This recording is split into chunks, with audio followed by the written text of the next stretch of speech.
दोस्तों, वह कौन सी दो बातें हैं जो मनुष्य ठीक से समझ जाए तो संतान पर आई मृत्यु भी टल सकती है? भगवान श्री कृष्ण ने बताया कि ये दो बातें अगर मनुष्य समझ ले तो संतान पर आई मृत्यु भी टल जाएगी। एक बार की बात है, भगवान श्री कृष्ण गोकुल में अपने राजभवन में विश्राम कर रहे थे। तभी वहाँ पर सत्यभामा पहुँच गई। सत्यभामा को देखकर भगवान श्री कृष्ण कहते हैं, हे देवी, आइए, आपका स्वागत है। आज आपका किस काम से आना हुआ है? तब सत्यभामा कहती है, हे प्रभु, मेरे मन में एक प्रश्न उठ रहा था, सो इसी का उत्तर पाने के लिए आई हूँ।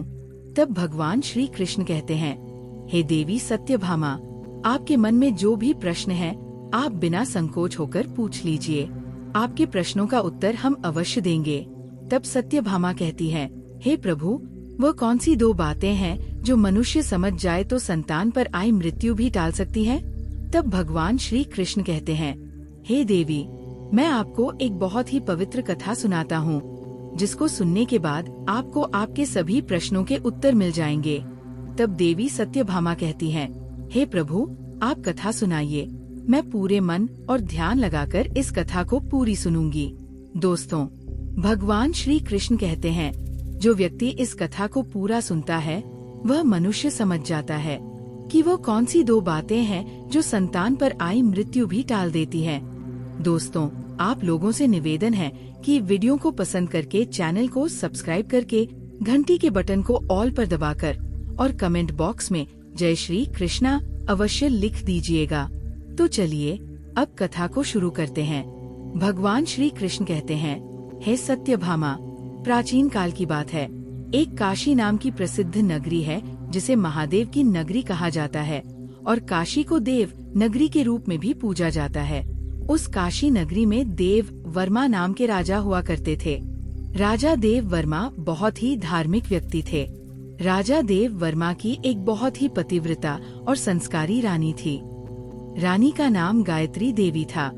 वे दोनों पति पत्नी भगवान भोले बाबा के बहुत बड़े भक्त थे। भगवान भोले बाबा की आराधना करने के लिए मंदिर में जाना उनका हर दिन का काम था। राजा देव वर्मा धर्म पूर्वक अपने राज्य का संचालन कर रहे थे। राजा के राज्य में कोई भी व्यक्ति दुखी नहीं था। सारी जनता सुख और समृद्धि से संपन्न थी। चारों तरफ खुशियाँ ही खुशियाँ थीं। तब भगवान श्री कृष्ण कहते हैं, हे सत्यभामा, इसी प्रकार धीरे धीरे कुछ समय बीत गया, परंतु राजा के यहाँ कोई संतान पैदा नहीं हुई। राजा की आयु ढल चुकी थी, लेकिन उनके घर में अभी भी कोई बालक पैदा नहीं हुआ। एक दिन की बात है, सुबह सुबह महाराज अपने नगर की एक प्रसिद्ध गली से निकलकर जा रहे थे और उधर से एक झाड़ू लगाने वाली गली में झाड़ू लगा रही थी। जब उस स्त्री ने राजा को आते हुए देखा तो वह स्त्री अपने स्थान पर मुंह फेर कर खड़ी हो गई। उसका ऐसा व्यवहार देखकर राजा देव वर्मा को अच्छा नहीं लगा। महाराज उस समय तो भगवान शिव की पूजा करने मंदिर जा रहे थे, इसलिए उनसे कुछ नहीं कहा। लेकिन जब वो राज दरबार में आए तो उन्होंने अपने एक सैनिक को बुलाकर कहा कि तुम जाओ और उस झाड़ू लगाने वाली को बुलाकर ले आओ, उससे मुझे कुछ बात करनी है। वह सैनिक उस झाड़ू लगाने वाली के घर जाता है जिसने महाराज को देख कर के मुँह फेर लिया था। सैनिक ने कहा, तुम्हें राजा साहब ने दरबार में बुलवाया है। वह झाड़ू लगाने वाली मन में विचार करने लगी कि महाराज का आदेश है, टाल तो नहीं सकते, इसलिए चलना पड़ेगा, लेकिन पुत्रहीन राजा का मुंह देखना बहुत बुरा होगा। वह झाड़ू लगाने वाली उस सैनिक के साथ राजा के दरबार के लिए चल देती है और कुछ समय के बाद महाराज के दरबार में वह जाकर खड़ी हो जाती है और राजा को प्रणाम करती है।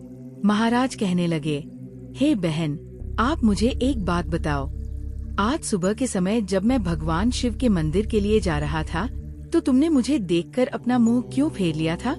तब वह महिला कहती है, हे महाराज, आप भले ही मुझे मृत्युदंड दे दो तो भी मुझे कोई आपत्ति नहीं है, परंतु मैं सत्य ही बोलूंगी। हे महाराज, आपके यहाँ तो परम विद्वान और श्रेष्ठ आचार्यगण और राजपुरोहित विराजमान हैं। अगर मैं गलत बोलूं तो आप इनसे पूछ लेना। सुबह सुबह आपका कोई मुंह देख लेता है तो उसका पूरा दिन खराब हो जाता है, क्योंकि आप संतानहीन राजा हो। इसलिए मैंने आपको देख करके अपना मुंह फेर लिया था। दोस्तों, राजा देव वर्मा इस बात को सुनकर के बड़े हैरान हुए। मन में विचार करने लगे कि ये स्त्री तो बिल्कुल सही कह रही है। यदि किसी नगर का राजा पुत्रहीन है तो वास्तव में ये अच्छा नहीं है।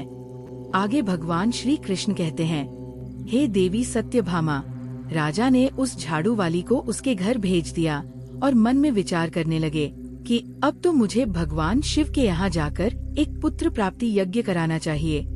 दोस्तों, ऐसा विचार करके राजा अपने महल में आए और अपनी महारानी से कहने लगे कि हे रानी, हमारे नगर के लोगों को हमारा मुंह देखने से बहुत तकलीफ होती है, क्योंकि हम संतानहीन हैं। हमारी कोई संतान नहीं, न कोई वंश है। चलिए भगवान शिव के दरबार में चलते हैं और भगवान भोलेनाथ से आराधना करेंगे कि वो हमें एक पुत्र प्रदान करें।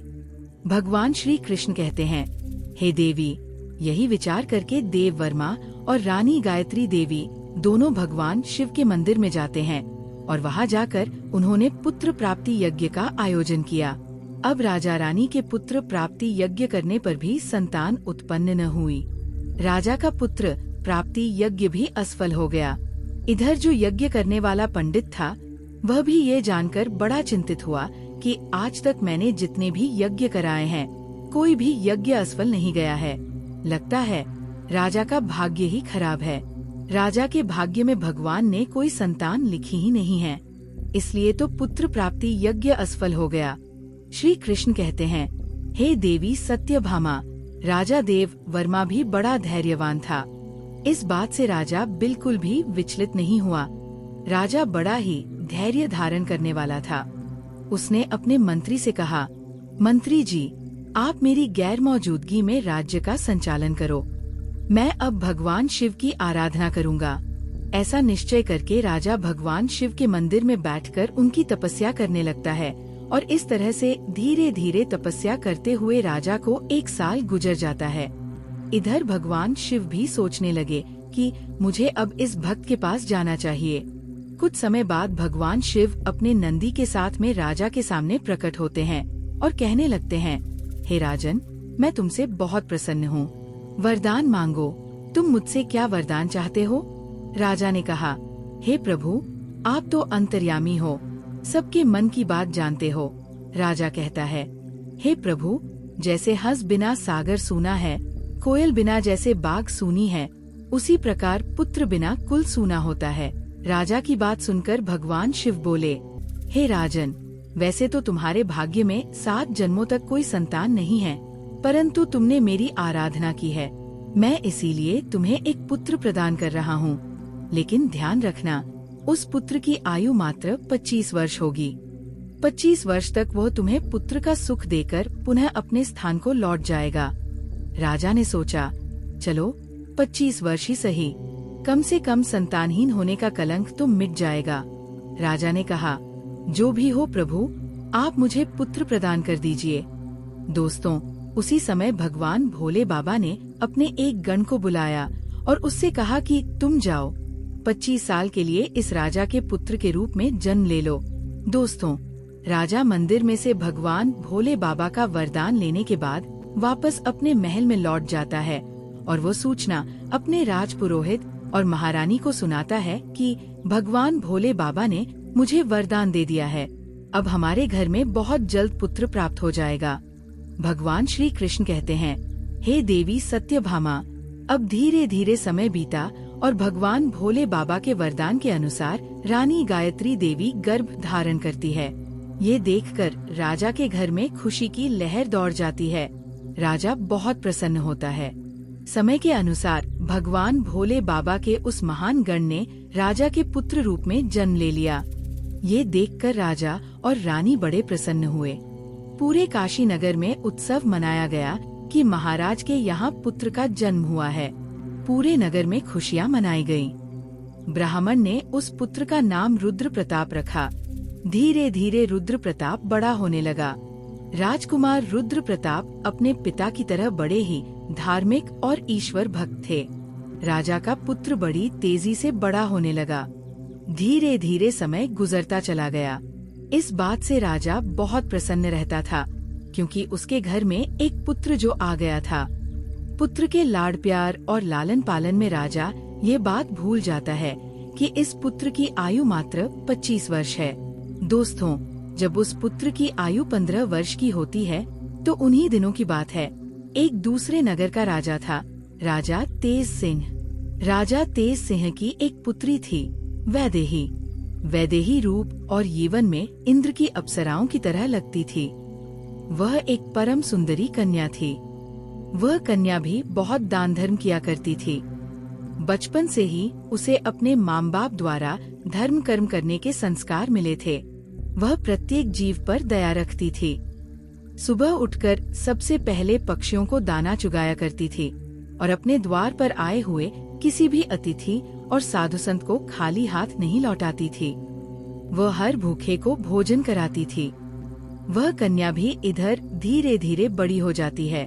महाराज तेज सिंह ने जब राजा देव वर्मा के पुत्र रुद्र प्रताप के बारे में सुना कि महाराज देव वर्मा का एक बड़ा धार्मिक और तेजस्वी पुत्र है, ऐसा विचार करके राजा तेज सिंह ने अपनी कन्या का रिश्ता राजा देव वर्मा के यहाँ भिजवा दिया।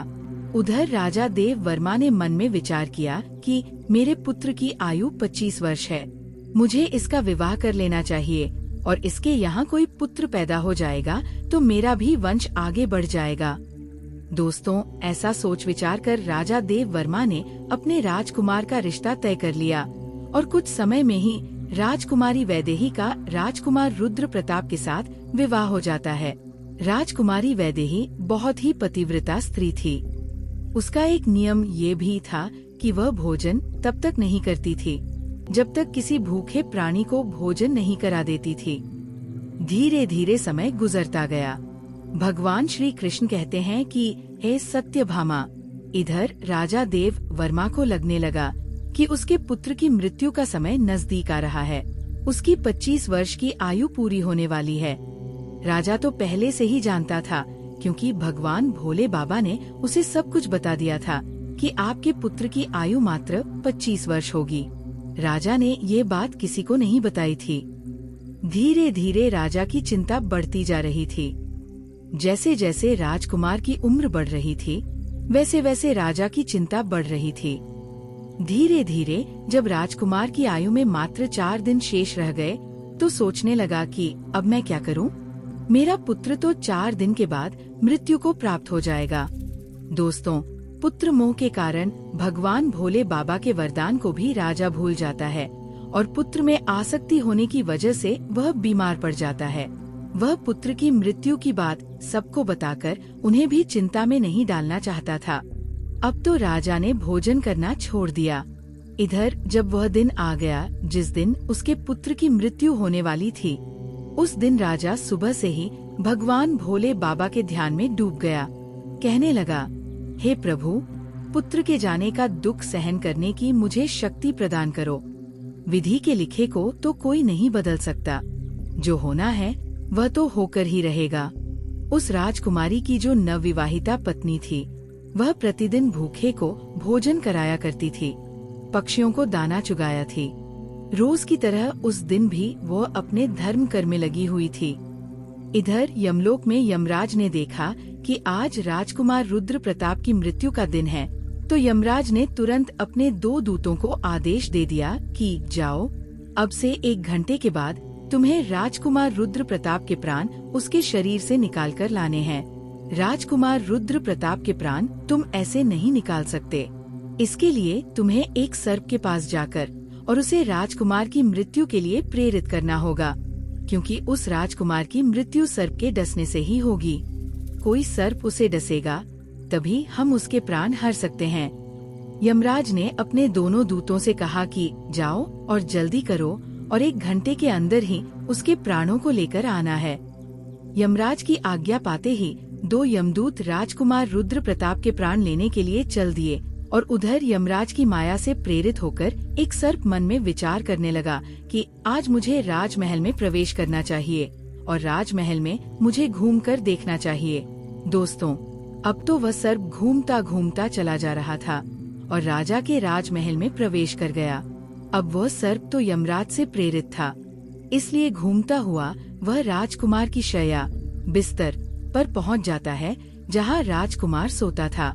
वहां जाकर राजकुमार के बिस्तर के पास बैठ जाता है। यमराज के दोनों दूत राजमहल के द्वार पर खड़े हो जाते हैं और समय पूरा होने का इंतजार करने लगते हैं। सोचते हैं कि 1 घंटे का समय कब होगा, कब यह नाग उस राजकुमार को डसेगा, तब हम उसके प्राणों को लेकर यमलोक जाएंगे। दोस्तों, इस प्रकार यम के दूत विचार कर रहे थे, तभी क्या होता है, किसी दूसरे एक गांव में एक गरीब व्यक्ति रहता था। उसकी एक पुत्री थी। उस पुत्री का विवाह उन्होंने समय पर कर दिया, परंतु उस पुत्री का जो पति था वह बहुत शराब पीता था और जुआ खेलना, वेश्यागमन करना उसका काम था। इसलिए वह उस गरीब दंपति की पुत्री को हमेशा परेशान किया करता था, उसको मारता पीटता था, उसे घर से निकालना चाहता था। उस गरीब दंपति की पुत्री वहां अपने पति के साथ कुछ समय तक रहती रही। उसके बाद वह गर्भ धारण करती है और एक दिन वह अपने पति की मारपीट से तंग आकर अपने पिता के घर चली आती है। उस लड़की का पिता बूढ़ा हो चुका था, इसलिए उसे कुछ कमाई नहीं हो पाती थी। वह बेचारा भी भीख मांगकर खाता था, भीख मांगता और तीनों प्राणियों का पेट पालता था। इधर जब 9 माह का समय पूरा हुआ तो उसकी पुत्री ने एक पुत्र को जन्म दिया और पुत्र को जन्म देने के बाद उसे बहुत तेज भूख लगी और भोजन की आवश्यकता पड़ी। दोस्तों, क्योंकि जो प्रसव काल की भूख होती है वह बहुत तेज होती है, अब वह अपने पिता से भोजन मांगती है। वह बेचारा गरीब ब्राह्मण भोजन लेने के लिए आसपास के गांव में चला जाता है, लेकिन उसके रोज रोज मांगने के कारण उसको लोग भीख भी नहीं देते हैं और उस गरीब को कोई भी खाने को भोजन नहीं देता है। उधर उस लड़की की भूख उसे बहुत बेचैन करती जा रही थी। तो वह लड़की अपने पिता से कहने लगी, पिताजी, मैं भूख के मारे मरी जा रही हूँ। बिना भोजन के 3 दिन हो चुके हैं। तुम्हें कुछ भीख में मिला हो तो मुझे खाने को दे दो, नहीं तो मैं मेरे बच्चे को ही खा जाऊंगी। तब वो बूढ़ा आदमी कहता है कि हे पुत्री, तुम इस पुत्र को मत खाना, मैं आज कोशिश करता हूँ। मैं अभी भोजन मांगने के लिए कहीं जाता हूँ, अगर कहीं से कुछ मिल जाता है तो मैं तुम्हें लाकर दे दूंगा। आज मैं काशी नगर में जाऊंगा, वहाँ के जो राजा है उनके द्वार पर जाकर उनसे कुछ मांगूंगा। यदि कुछ खाने को मिला तो मैं तुम्हें लाकर अवश्य दूंगा। दोस्तों, ऐसा विचार करके वो बूढ़ा पिता चल देता है और इधर जो राजकुमार की धर्मपत्नी वैदेही थी वह रोजाना गरीबों को भोजन करवाती थी। उस दिन महाराज तो बीमार पड़े थे, क्योंकि पुत्र मोह के कारण और पुत्र की चिंता के कारण वह अपने कक्ष में पड़े हुए थे। इसलिए आज उसने गरीबों को कोई भोजन तो नहीं कराया, परंतु उसने अपने पति के लिए जो भोजन बनाया था उसे कई प्रकार के व्यंजनों और पकवानों से सजाकर भोजन का थाल सजाकर उसने रख दिया था कि उसके पति आएंगे तो वह उन्हें भोजन करा देगी। लेकिन इतने में वह बूढ़ा आदमी उसके द्वार पर पहुंच जाता है। दोस्तों, इधर राजकुमार रुद्र प्रताप की पत्नी वैदेही को द्वार पर खड़ा वह दीनहीन वृद्ध आदमी दिखाई दे जाता है और उस बूढ़े को देख करके उसे दया आ जाती है। बूढ़े आदमी ने उसकी तरफ देखा तो कहने लगा, हे बेटी, यदि मुझे इस समय कुछ भोजन मिल जाए तो तुम्हारा बड़ा एहसान होगा। रानी ने देखा कि यह कोई गरीब आदमी है और मुझसे भोजन मांग रहा है। ये भोजन तो मैंने अपने पति के लिए बनाया है, अगर ये भोजन मैं इसे दे दूंगी तो मेरा पति क्या खाएगा। फिर उसने सोचा कि मेरे पति तो अभी आए भी नहीं हैं, वह अपने बीमार पिता के पास बैठे हैं, तब तक मैं ये भोजन इस बेचारे गरीब व्यक्ति को दे देती हूँ। मेरे पति आ जाएंगे तो मैं उनके लिए और भोजन तैयार कर दूंगी। इतना कहकर राजकुमारी वैदेही ने जो भोजन अपने पति के लिए बनाकर रखा था, उन स्वादिष्ट व्यंजनों से सजी हुई थाली उस गरीब बूढ़े आदमी को दे दी। बूढ़ा आदमी उस भोजन को लेकर चला जाता है। वह बड़ी तेजी से चलता हुआ और भोजन को लेकर के अपने घर आ जाता है, क्योंकि उसकी पुत्री 3 दिन से भूखी थी। और उधर क्या होता है, जो राजा का पुत्र था अपने पिता की देखभाल करने के बाद, उनको वैद्य को दिखाने के बाद राजा के कक्ष से निकलकर अपने कक्ष की ओर जाने लगता है। उसके महल के द्वार पर 2 यमदूत तैयार खड़े थे और वह नाग उसको डसने के लिए उसके बिस्तर पर बैठा हुआ था। उधर उस वृद्ध ने वो भोजन ले जाकर और अपनी पुत्री को दे दिया। दोस्तों, तब भगवान श्री कृष्ण कहते हैं, हे देवी सत्यभामा, उस समय जब अच्छा होता है तो सब ठीक होता है। आप ये ध्यान रखें कि किसी भी विपत्ति को टालने के लिए आपको एक संकेत मात्र मिलता है, और यदि आप उस समय को पहचान गए, उस संकेत को समझ गए, तो बड़ी से बड़ी विपत्ति भी टाली जा सकती है। राजकुमार ने अपने कक्ष में जाने के लिए जब सीढ़ियों पर पैर रखा तो उसे छींक आ गई। उधर उसका निर्धारित समय पूरा होने वाला था। यम के दूत बड़े उतावले हो रहे थे कि 1 घंटे का समय पूरा होने वाला है, उसमें कुछ ही क्षण बचे हैं। साथ ही साथ उधर वह नाग गुस्से में बैठा हुआ उसके आने का इंतजार कर रहा था कि वह राजकुमार आएगा और उसे मैं डस लूंगा। उधर उस बूढ़े आदमी ने भोजन ले जाकर अपनी बेटी को दे दिया। लड़की ने जब भोजन खाया तो पूछने लगी, पिताजी, ये भोजन आपको किसने दिया है?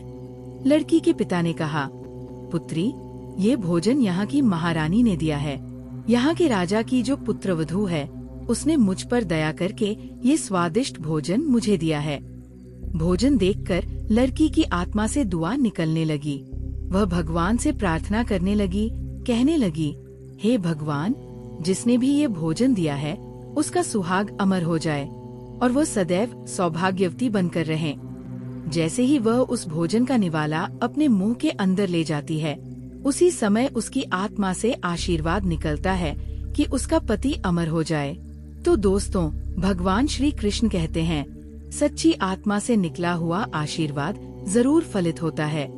अब इधर लड़की का आशीर्वाद भगवान के पास जाता है, देवों के देव महादेव के पास पहुंचता है, तो भगवान भोले बाबा का सिंहासन हिल गया कि ये क्या हुआ, मेरा सिंहासन क्यों हिल रहा है? भगवान भोले बाबा मन में विचार करने लगे कि दुनिया में ऐसा क्या घटित होने वाला है। उन्होंने तुरंत नारद मुनि को बुलाया और नारद से कहा कि देख करके आओ, तीनों लोकों में क्या घटित होने वाला है। नारद ने जब देखा तो सब समझ में आ गया। उन्होंने जाकर के भगवान भोले बाबा से कहा, हे प्रभु, एक विचित्र घटना घट रही है। राजा देव वर्मा के पुत्र की मृत्यु का समय आ गया है। यमदूत दरवाजे पर खड़े हैं। नाग उसके बिस्तर में फन फैलाए बैठा है। राजकुमार सीढ़ियों पर चढ़कर ऊपर जा रहा है। जैसे ही वो अपने बिस्तर पर जाकर बैठेगा, नाग उसे डस लेगा। और उधर वह उस बूढ़े आदमी की पुत्री राजकुमारी को आशीर्वाद दे रही है। उसकी आत्मा से आशीर्वाद निकल रहा है कि उसका सुहाग अमर हो जाए। हे भगवान, ये कैसा विचित्र संयोग है। एक तरफ मौत लेने को खड़ी है, एक तरफ आशीर्वाद उसकी लंबी उम्र की प्रार्थना कर रहा है। अब तो दान की शक्ति और मौत में टक्कर हो गई। नारद बोले, प्रभु, इसमें क्या होगा? भगवान भोले बाबा बोले, जो विधाता ने निश्चित कर दिया है वही होगा। देखते रहिए, सब अच्छा ही होगा। भगवान भोले बाबा वहाँ से अदृश्य हो जाते हैं। उधर वह राजकुमार सीढ़ियों पर चढ़कर अपने पलंग की ओर बढ़ रहा है। यम के दूत तैयार खड़े हुए हैं, देख रहे हैं कि अब हमारा काम बन गया। परंतु देखिए होनी का संयोग। राजकुमार अपने बिस्तर पर जाकर बैठता है। उधर दान की शक्ति बीच में आकर खड़ी हो गई, जिसके कारण नाग बेहोश हो गया। उससे चला भी नहीं जा रहा था। उसमें आगे बढ़ने की शक्ति नहीं रही। नाग सोचने लगा कि मैं तो इस राजकुमार को डसने आया था, पर मुझसे तो अब चला भी नहीं जा रहा है। ये सब क्या हो रहा है? दोस्तों, ये सब उस आशीर्वाद का प्रभाव था जो उस भूखी लड़की ने दिया था। भगवान श्री कृष्ण कहते हैं, हे देवी सत्यभामा, जब श्राप लग जाता है तो आशीर्वाद भी लगता है। राजकुमार और नाग के बीच में आशीर्वाद आकर खड़ा हो गया। राजकुमारी का दान मृत्यु को आगे नहीं बढ़ने दे रहा था। यमदूत उस दान की शक्ति से कहने लगे कि तुम यहाँ से लौट जाओ, हमें हमारा काम करने दो, हम इसके प्राण लेकर जाएंगे। तो दान की शक्ति और उस लड़की का आशीर्वाद कहने लगा, कभी नहीं, ऐसा कभी नहीं होगा कि हमारे होते हुए तुम इसके प्राणों का हरण कर लो। दोस्तों, अब तो दोनों में बहस आरंभ हो जाती है। बहस आरंभ हुई तो उनमें युद्ध शुरू हो गया और दान की शक्ति ने उन यम के दूतों को आगे बढ़ने से रोक दिया। यम के दूत आगे नहीं बढ़ पाए और यम के दूत वापस हारकर यमलोक को चले गए। दूतों ने जाकर के यमराज से कहा, महाराज, ये कैसी उलझन है? यमराज ने कहा, तुम लोग खाली कैसे आ गए? तुम्हें तो राजकुमार रुद्र प्रताप के प्राण लेने भेजा था। तभी यमदूत कहते हैं, हे स्वामी, उसके प्राणों को लाने में 2 बड़ी बाधाएं बीच में खड़ी है। उनके आगे हमारा कोई जोर नहीं चल पाया। यमराज ने कहा, ऐसी कौन सी बाधाएं हैं जो मृत्यु के मार्ग में रुकावट बन रही हैं? दोनों यमदूतों ने बताया, हे स्वामी, एक तो दान की शक्ति है, दूसरी आशीर्वाद की शक्ति। इतनी बात सुनकर यमराज बोले, हे दूतों, लगता है प्राण लाते लाते तुम लोग बूढ़े हो गए हो। मैं जाकर देखता हूँ कि कौन सी बाधा राजकुमार के प्राण लाने से रोकती है। दोस्तों, फिर श्री कृष्ण कहते हैं, हे देवी सत्यभामा। फिर यमराज धरती लोक पर स्वयं ही आए। उधर भगवान भोले बाबा ने मन में सोचा कि अब मुझे इनमें समझौता कराना होगा। यमराज इनसे जीत नहीं पाएंगे और अगर यमराज हार गए तो ये प्रकृति के नियमों का उल्लंघन होगा। यमराज जब वहाँ उपस्थित हुए तो वही भगवान भोले भी प्रकट हो गए। यमराज ने भगवान भोले बाबा को देखा तो भगवान भोले बाबा को देख करके उनके चरणों में प्रणाम किया। भगवान यमराज से बोले, हे यमराज, तुम नहीं जानते हो, तुम्हारे विधान के अनुसार इसकी आयु पूर्ण हो चुकी है, परंतु आप मुझे ये बताइए कि क्या श्राप नहीं लगते? श्राप तो मुझे भी, श्री हरि विष्णु को और ब्रह्मा जी को भी झेलने पड़ते हैं। क्या आपने श्राप के कारण मृत्यु लोक में जन्म नहीं लिया था? बताओ, तुमने क्यों अवतार धारण किया था? यमराज कहने लगे, हे भगवान, वो तो मुझे ऋषि के श्राप का मान रखना था। तो भगवान भोले बाबा बोले कि जब तुम एक श्राप का मान रख सकते हो तो उसी तरह से किसी की आत्मा से निकलने वाले आशीर्वाद का भी मान रख सकते हो। उसे आप कैसे असफल कर सकते हो? यमराज भगवान भोले बाबा से बोले, हे प्रभु, अब इसका उपाय आप ही कीजिए, मैं क्या कर सकता हूँ? तो भगवान भोले बाबा यमराज से बोले कि आप इस राजकुमार की आयु 110 वर्ष कर दीजिए और 110 वर्ष के बाद इसको आप ले जाना। ये उस शक्ति के आशीर्वाद के कारण और वरदान के कारण अब मृत्यु के योग्य नहीं रहा है, इसलिए मृत्यु को इसने जीत लिया है। दोस्तों, भगवान भोले बाबा के कहने पर यमराज ने प्रकृति के नियमों में परिवर्तन कर दिया और राजकुमार रुद्र प्रताप की आयु को बढ़ाकर 110 वर्ष कर दिया। उसके बाद यमराज यमलोक को वापस लौट गए। इधर राजकुमार रुद्र प्रताप की आयु 110 वर्ष की हो जाती है।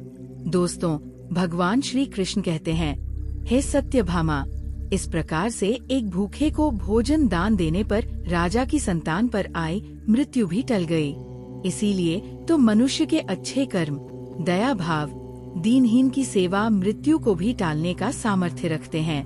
लेकिन मनुष्य को ये देखना है कि जिसको वह दान दे रहे हैं वह उस दान का पात्र होना चाहिए, दान पाने के योग्य होना चाहिए। यदि मनुष्य सुपात्र को दान देते हैं तो उस दान के सामने मौत भी पराजित हो जाती है। यदि कोई व्यक्ति किसी की सेवा करके और उसके कठिन समय में काम आकर उसकी मदद करते हैं और यदि किसी का आशीर्वाद लेते हैं तो वो आशीर्वाद मृत्यु को भी टाल सकता है। दान की और आशीर्वाद की शक्ति बहुत बड़ी होती है। उस शक्ति से बड़ा संकट भी टल जाता है। दोस्तों, इस प्रकार से भगवान श्री कृष्ण ने देवी सत्यभामा को बताया है कि वह कौन सी 2 बातें हैं जो संतान पर आई मृत्यु भी टाल सकती है। दोस्तों, आशा करते हैं कि आप लोगों को भी पता चल गया होगा कि वह कौन सी 2 बातें हैं जो संतान पर आई मृत्यु को भी टालने की शक्ति रखती है। दोस्तों, अगर ये कथा आप लोगों को पसंद आई हो तो वीडियो को पसंद करके चैनल को सब्सक्राइब करके और घंटी के बटन को ऑल पर दबा लीजिए, जिससे आध्यात्मिक जानकारी आप लोगों को सबसे पहले मिल सके। और कमेंट बॉक्स में जय श्री कृष्ण और हर हर महादेव अवश्य लिख दीजिएगा। दोस्तों, वीडियो को पूरा देखने के लिए आप सभी लोगों का धन्यवाद।